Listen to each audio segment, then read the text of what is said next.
presidential election, no new conclusion in Clinton email case. Right now, the FBI informed Congress on Sunday that it has not changed its conclusions about Hillary Clinton's use of a private email server as Secretary of State, removing a dark cloud that has been hanging over her campaign 2 days before Election Day. Follow updates here.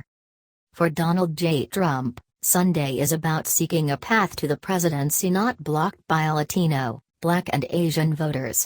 He will head to the upper Midwest, into long-shot states like Minnesota that have not voted Republican for president in a generation, where he hopes to break through with sharp attacks on foreign trade. Here's some of the things we will be watching Sunday. The final polls are trickling in and Clinton is retaining a modest lead nationally. According to a new NBC News, Wall Street Journal national poll, 44% of likely voters support Mrs. Clinton and 40% back Mr. Trump. Mrs. Clinton holds big leads with women and minority voters, while men, white voters and senior citizens buttress Mr. Trump's support. Mrs. Clinton is also doing better with those who have already cast their ballots, but Mr. Trump holds a lead among voters who plan to do so on Election Day. Newt Gingrich laments the self-inflicted damage Trump has done to his campaign. Mr. Gingrich, a staunch ally of Mr. Trump and a finalist to be his running mate, said on NBC's Meet the Press that the Republican nominee would be doing much better if he had shown more discipline. I think he has hurt his campaign at times by saying things that were unwise, and I think at times he's been truly a historic figure, Mr. Gingrich said. Mr. Gingrich, a former Republican House Speaker, praised Mr. Trump's big ideas and outreach to African Americans. However, he suggested that Mr. Trump has often caused distractions from an otherwise strong message. On the one hand, he's one of the most brilliant marketers I've ever seen, Mr. Gingrich said. And on the other hand, for a while there, he was undercutting himself. He added, I suspect if he had not done that, he'd be ahead by 10 or 15 points right now. Talk of rigging the vote rises again. The chairman of the Nevada Republican Party, Michael McDonald, complained on Saturday night that some polls were being kept open longer than they should have been in Clark County so that a certain group could vote. On Sunday morning, Kellyanne Conway, Mr. Trump's campaign manager, echoed that concern in an interview with CNN in which she suggested that special favors were being done for Democratic voters. It's concerning when you hear reports about special favors and perhaps special rules for Democratic voters, Ms. Conway said, offering no evidence of a different set of rules. We already know that their presidential nominee has special rules for her. Mr. Trump has for months complained of a rigged system and has said that if he loses the election and there are reports of problems at the polls, he might challenge the result. PolitiFact gave Trump a pants on fire grade over his claim that Obama abused a Trump supporter. In the final weekend of the race, Mr. Trump has been clinging to a new myth about President Obama and deriding him for lashing out at a pro-Trump protester at a rally on Friday. Mr. Trump said that Mr. Obama was really screaming at the protester and that his behavior was a disgrace. If I spoke the way Obama spoke to that protester, they would say he became unhinged, Mr. Trump declared. On Sunday, PolitiFact, the fact-checking website, analyzed the tape of Mr. Obama at the rally to determine whether Mr. Trump's criticism was fair. Obama defended the protester's right to speak out, and didn't scream at him, according to PolitiFact's Allison Graves. In fact, Obama's remarks were directed at Clinton's supporters, not the protester. Mr. Obama expressed exasperation on Sunday at Mr. Trump's willingness to deceive his supporters so blatantly about the situation.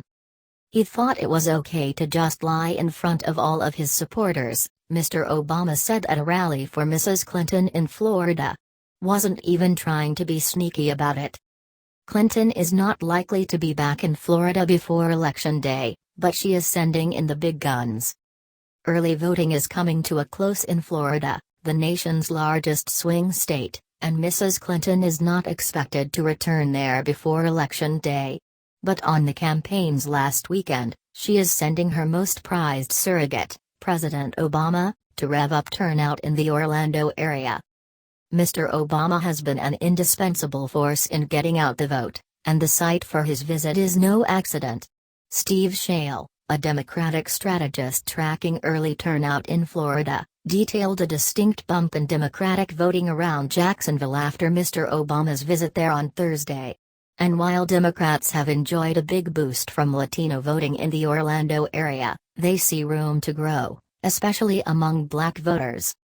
The hope for Mrs. Clinton's campaign is that with most of Florida already having voted, she will have built a meaningful lead before Election Day. But Mr. Trump is still going all out in the state, campaigning in Tampa on Saturday and planning a visit to Sarasota on Monday. In the final push, Clinton looks to Khan and LeBron. Mrs. Clinton has campaigned with a powerhouse lineup of supporters over the past week, and two people joining her on Sunday are among the most potent. In Ohio, she will appear alongside LeBron James, the Cleveland Cavaliers star and a revered figure in the biggest swing state leaning toward Mr. Trump. Mr. James does not routinely intervene in politics, so his support for Mrs. Clinton, and the tone and language of his remarks, could break though in a way that most celebrity endorsements do not.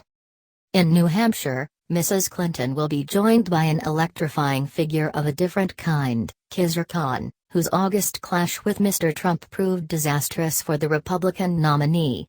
The Clinton campaign has put Mr. Khan in television ads as a spokesman for inclusion and religious tolerance, and he has also proved almost uniquely capable of flummoxing Mr. Trump. Mr. Khan's reappearance comes as Mr. Trump is struggling to stay on message. Trump looks to stay on that message as he makes a campaign blitz to 5 states on Sunday. Mr. Trump's campaign aides have pushed him to stick to a rigid script and avoid undermining himself with loose talk as he closes out the race. He has been cooperative, up to a point. On Saturday, Mr. Trump repeatedly veered far from his prepared remarks, offering free-form thoughts on the news media, Vice President Joseph R. Biden Jr. and the offensive to retake Mosul, Iraq. He also repeated a false story that Mr. Obama had screamed at a pro-Trump protester. On Sunday, Mr. Trump's discipline may be strained further as he campaigns at a frenzied pace, largely in states that he is likely to lose. He is due to visit 5 states, 4 of which, Minnesota, Michigan, Pennsylvania and Virginia, appear to be leaning toward Mrs. Clinton. His campaign has spun it as a bold move to exploit his rising fortunes in the race. The reality is harsher. Mr. Trump is trying to put blue states in play because he is running out of ways to assemble 270 electoral votes, and he may need a long-shot state to break his way.